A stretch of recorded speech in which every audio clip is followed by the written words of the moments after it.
अरे आग लगे, ये भी कोई जिंदगी है। सुबह से चिल्लम चिल्ली पुकार सुन के मैं तो तंग आ गई हूँ। अरे वो भी क्या दिन थे जब मैं गांव में रहा करती थी। पहले बड़ी सुखी थी मैं। पहले मेरी जिंदगी क्या थी और अब क्या हो गई है। शहर में तो लोग भेड़ बकरी की तरह जीते हैं। जीने का असली मजा तो गांव में है। क्यों, क्या हुआ माँ जी? आज गांव की बहुत याद आ रही है आपको? अरे हाँ बहू, शहर का जीना भी कोई जीना है।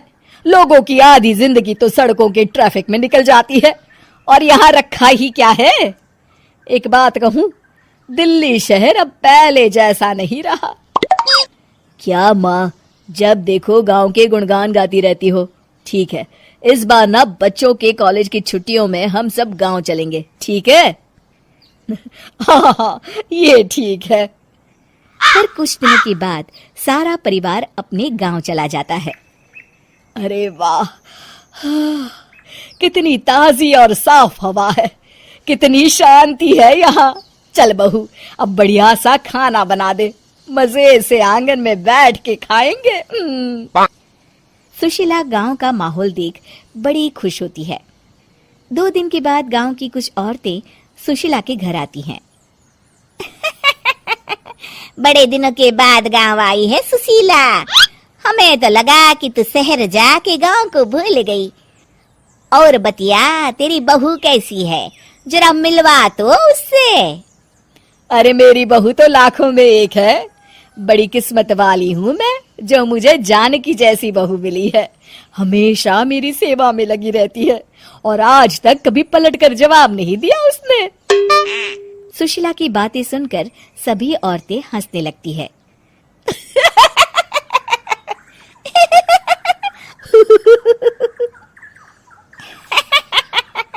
अरे कुछ भी बोले जा रही है।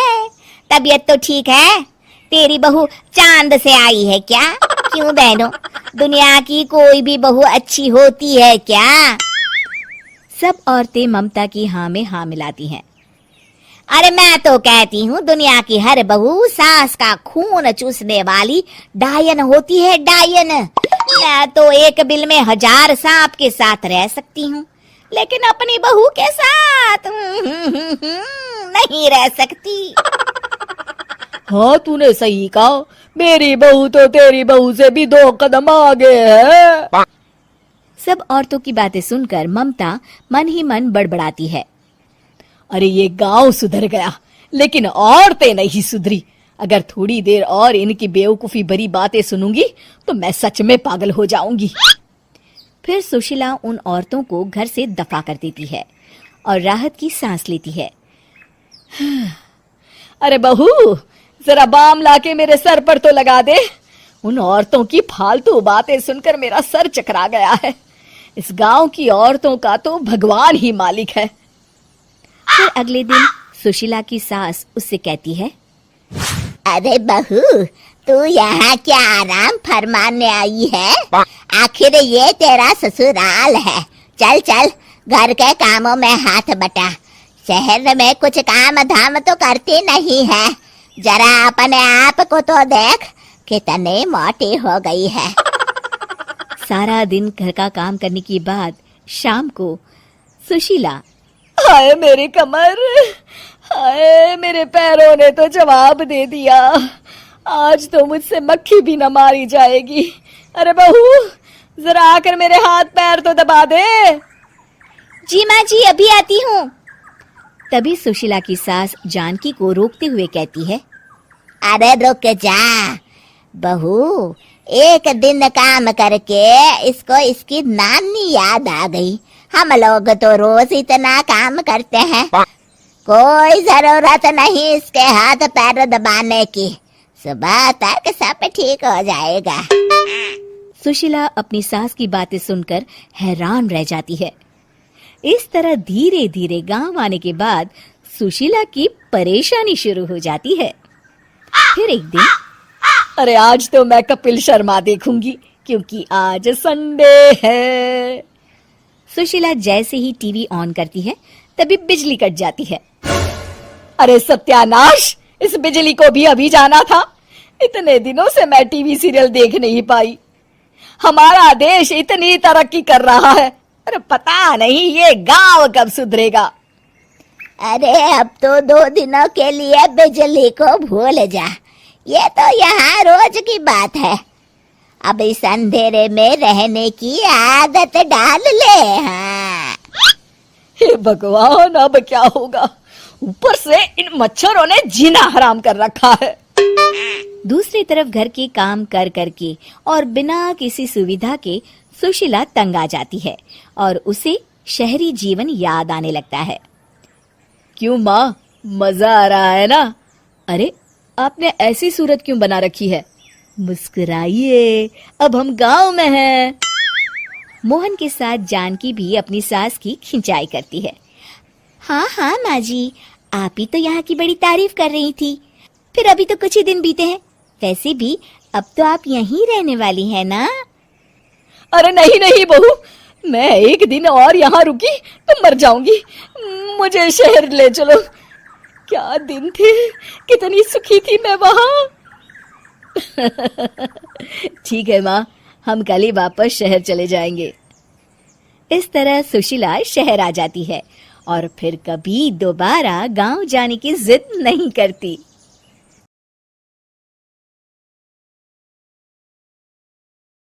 कंजर्वेटिव फैमिली से ताल्लुक रखने वाली शिखा को लड़के वाले देखने आने वाले होते हैं। पता है शिखा, ये लड़का बहुत ही अच्छा है।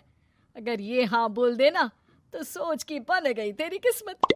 वाह जी वाह, लड़के ने हाँ कर दी तो किस्मत, और ना कर दी तो जाने दोगी ना दोस्तों के साथ ऋषिकेश? बोलो माँ। अरे कुछ तो शर्म कर लड़की, जब देखो तब घूमना।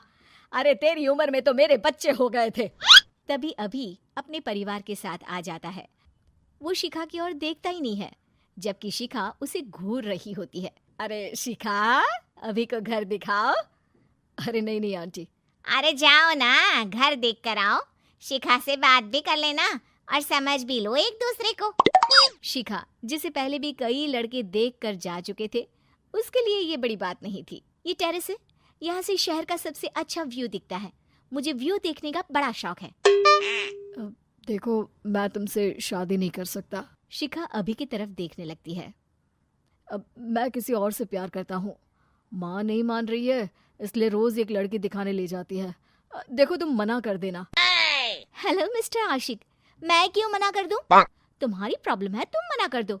और हाँ, थोड़ा जल्दी कर देना, कल मुझे दोस्तों के साथ जाना है कहीं। देखो मैं मना करूंगा तो माँ को शक हो जाएगा। अरे तो मैं क्या करूं? फुकट में टाइम खराब कर दिया। दोनों नीचे आते हैं, जहां अभी का मुंह लटका होता है। हाँ बेटा, कैसा लगा घर? माँ, मुझे अभी पसंद नहीं है, मैं इससे शादी नहीं कर सकती हूँ। अरे कैसी बात कर रही हो बेटी? वो ठीक कह रही है जी, मैं भी इससे शादी नहीं कर सकता। सभी चले जाते हैं। माँ, उसका कहीं और प्यार व्यार चल रहा था, बोला तुम मना कर दो तो मैंने मना कर दिया। झूठ बोल रही है तू, मुझे तो लगता है कि तेरा ही कहीं। तौबा तौबा माँ, कैसी बात कर रही हो? अब जल्दी से मैं चली पैकिंग करने। वहीं अभी के घर उसकी माँ। देखा, उस लड़की ने खुद ही मना कर दिया। अरे मेरी तो किस्मत ही खराब है, जिस लड़की के पीछे तू लगा है वो जानता भी है कैसी है। बेटा, वो तेरे साथ तेरे पैसों के लिए है सिर्फ, क्यों समझ नहीं रहा? शिखा जैसी लड़कियां जिस घर की बहू बनेगी उजाला करेगी घर में। लेकिन माँ, रिमी भी अच्छी लड़की है, एक बार मेरे कहने पर मिल तो लो उससे। ले आना कल।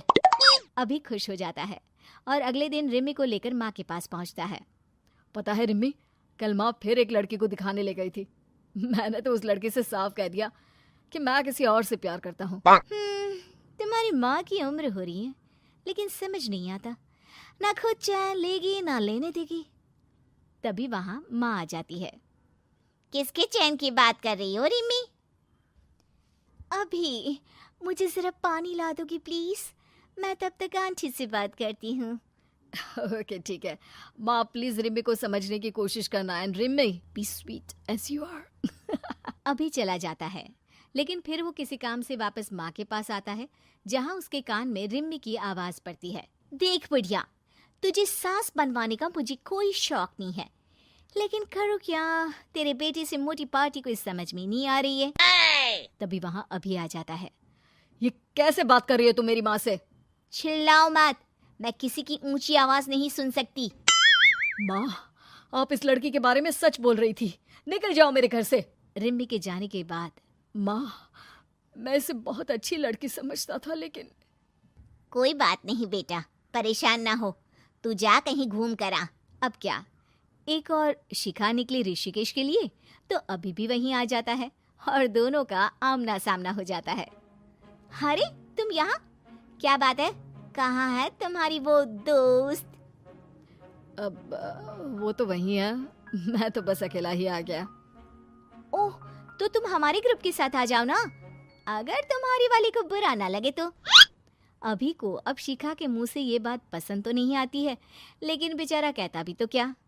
हाँ, अब क्या, शिखा के साथ बिताए 2 दिन में ही अभी को उससे प्यार हो जाता है। तुम कितना रसीला गाना गाती हो। वैसे तुम भी कम अच्छा नहीं गाते। हाँ, कॉलेज में स्टेज पर गाता था। वहीं से तुमको प्यार भी हुआ होगा। वैसे तुम बहुत डेडिकेटेड हो। देखो, मैं अब उस रिश्ते में नहीं हूँ। और अभी शिखा को सारी बात बता देता है। अरे ये क्या बात हुई? ऐसे तो फिर मैं ही अच्छी रही जो इन सब चक्करों में पड़ी ही नहीं। हाँ, ये तो है, तुम तो अच्छी हो ही। तो क्या मैं घर आकर बात कर सकता हूँ तुम्हारी मम्मी से हमारी शादी की? शिखा को भी अभी पसंद आ गया था, वो शर्मा जाती है। घर आकर अभी माँ से सारी बात करता है और शाम को सभी शिखा के घर जाते हैं, जहाँ दोनों की शादी तय हो जाती है।